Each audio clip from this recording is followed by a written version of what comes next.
Semoga Allah Jalla Jalaluh senantiasa menyehatkan kita semua dan tetap memberi anak-anakku semangat kecerdasan untuk dapat terus belajar.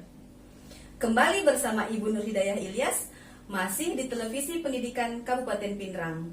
Kali ini kita akan melanjutkan pembelajaran dengan materi teks eksposisi yang merupakan materi pembelajaran kelas 8 semester 1. Sebelum kita memulai aktivitas kita, marilah kita berdoa. Berdoa dimulai. Bismillahirrahmanirrahim. Raditu billahi rabba wa bil islami dina wa bi Muhammadin nabiyya wa rasula. Rabbi zidni ilma warzuqni fahma. Berdoa selesai. Dan mari kita siapkan buku dan alat tulis ya. Anak-anak, apakah kalian sudah siap? Ibu sampaikan dulu ya kompetensi dasar kita pada hari ini. Kita akan mempelajari kompetensi dasar 3.5, yaitu mengidentifikasi informasi teks eksposisi berupa teks artikel ilmiah populer dari koran atau majalah yang didengar dan dibaca. Dengan tujuan pembelajaran kita, peserta didik mampu mengidentifikasi unsur-unsur teks eksposisi. Jadi, pada akhir pembelajaran nanti, anak-anakku diharapkan mampu mengidentifikasi unsur-unsur teks eksposisi. Selanjutnya, apa ya teks eksposisi itu? Anak-anak, perhatikanlah contoh teks berikut ini. Menabung emas atau logam mulia memiliki banyak sekali manfaat. Nilai emas dari hari ke hari semakin bertambah, sedangkan nilai uang dari waktu ke waktu semakin menurun. Uang yang kita belanjakan untuk membeli logam mulia ini juga aman karena terjaga dari penggunaan yang tidak bermanfaat. Menurut anak-anak, apakah teks tersebut memberikan informasi kepada kita tentang manfaat menabung emas? Ya, benar sekali. Jika teks tersebut memberi kita informasi, apakah termasuk teks eksposisi? Jadi, pengertian dari teks eksposisi itu apa ya? Nah, benar sekali anak-anak. Teks eksposisi adalah teks yang berisi paragraf berupa sejumlah informasi yang bertujuan untuk menjelaskan, menerangkan, atau memaparkan sesuatu kepada pembaca. Sekarang, kalian sudah tahu kan apa pengertian dari teks eksposisi itu? Selanjutnya, kita akan mempelajari unsur-unsur teks eksposisi. Adapun unsur yang pertama adalah gagasan dan fakta. Gagasan adalah disebut juga ide atau pendapat yang isinya berupa pernyataan yang mungkin berupa komentar, penilaian, saran, dorongan, dan bujukan. Contohnya, jika pemerintah tidak segera bertindak, maka penyebaran virus corona akan semakin meluas. Sedangkan fakta adalah keadaan atau peristiwa yang merupakan kenyataan atau sesuatu yang benar-benar terjadi. Dalam teks eksposisi, fakta berfungsi untuk menguatkan sebuah gagasan sehingga lebih meyakinkan khalayak. Contohnya, pada tanggal 3 Agustus 2020, Kabupaten Pinrang yang tadinya telah bersih dari catatan sebaran virus corona, kembali harus menghadapi kenyataan 2 orang warganya dinyatakan positif COVID-19. Jadi, untuk membedakan kalimat gagasan dan kalimat fakta, Ibu Nung akan memberikan kata kunci agar anak-anak mudah untuk membedakannya.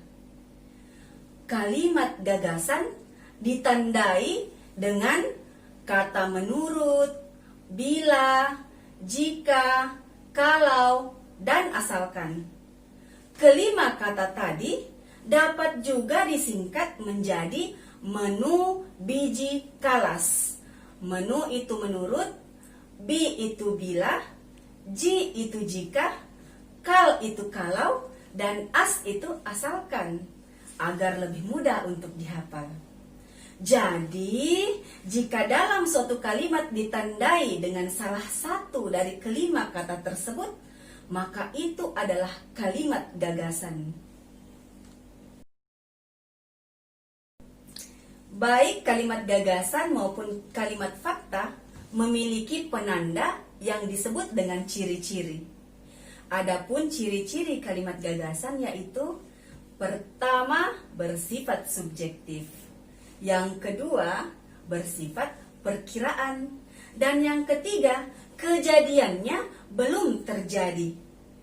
Sedangkan ciri-ciri kalimat fakta yaitu pertama, bersifat objektif dan kejadiannya sudah terjadi. Nah, itu tadi tentang unsur yang pertama dari teks eksposisi. Sekarang kita akan masuk kepada unsur yang kedua. Unsur yang kedua dari teks eksposisi adalah pola pengembangan teks eksposisi.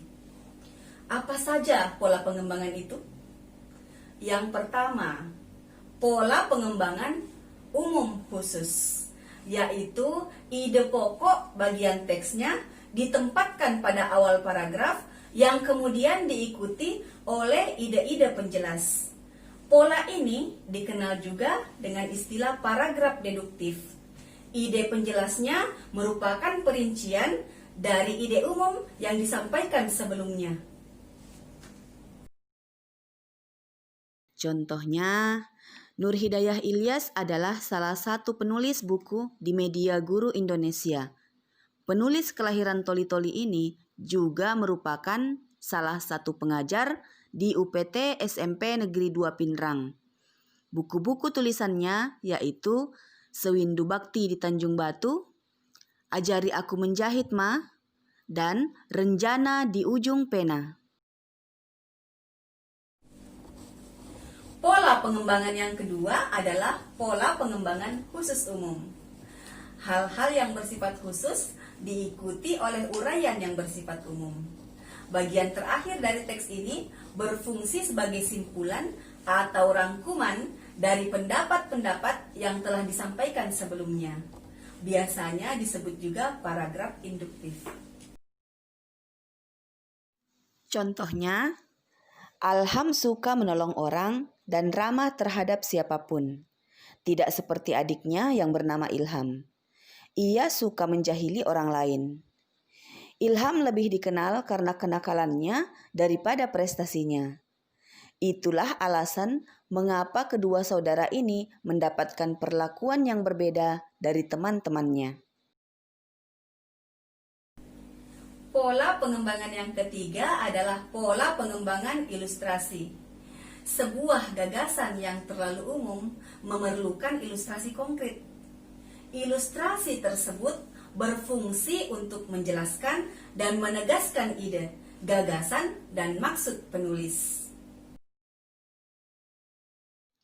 Contohnya, bentuk kesenian rakyat sangat erat hubungannya dengan kehidupan rakyat, terutama pada upacara-upacara adat setempat. Tari rakyat adalah salah satu jenis tari yang dalam penampilannya tidak terikat pada pola perbendaharaan gerak tari tertentu yang ada. Dalam tata cara pertunjukan, mulai dari tata rias, tata busana, iringan, dan arena pertunjukan tidak terikat walaupun terkadang ada norma-norma tertentu yang harus dipatuhi.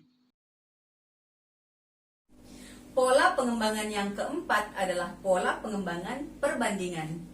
Untuk meyakinkan suatu pendapat, kita harus melakukan suatu perbandingan, baik perbedaan maupun kesamaannya, sehingga keyakinan pembaca terhadap apa yang kita sampaikan akan lebih kuat. Contohnya, saat yang dinanti-nanti telah tiba. Pengumuman peserta lomba debat bahasa Inggris akan segera dibacakan hasilnya.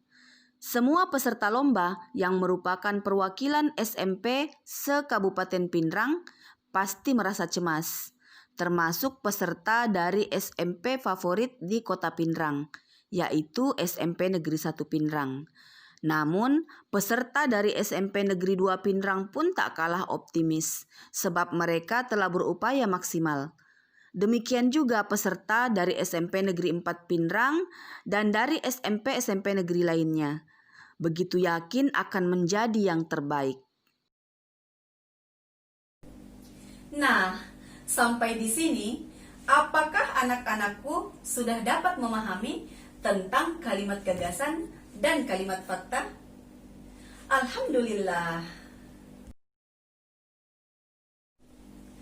Anak-anakku yang Ibu Nung sayangi, seperti biasa, Ibu tetap menitipkan pesan kepada kalian. Patuhi selalu protokoler kesehatan dengan menggunakan masker, rajin mencuci tangan, dan tetap menjaga jarak. Demikianlah pembelajaran kita pada hari ini.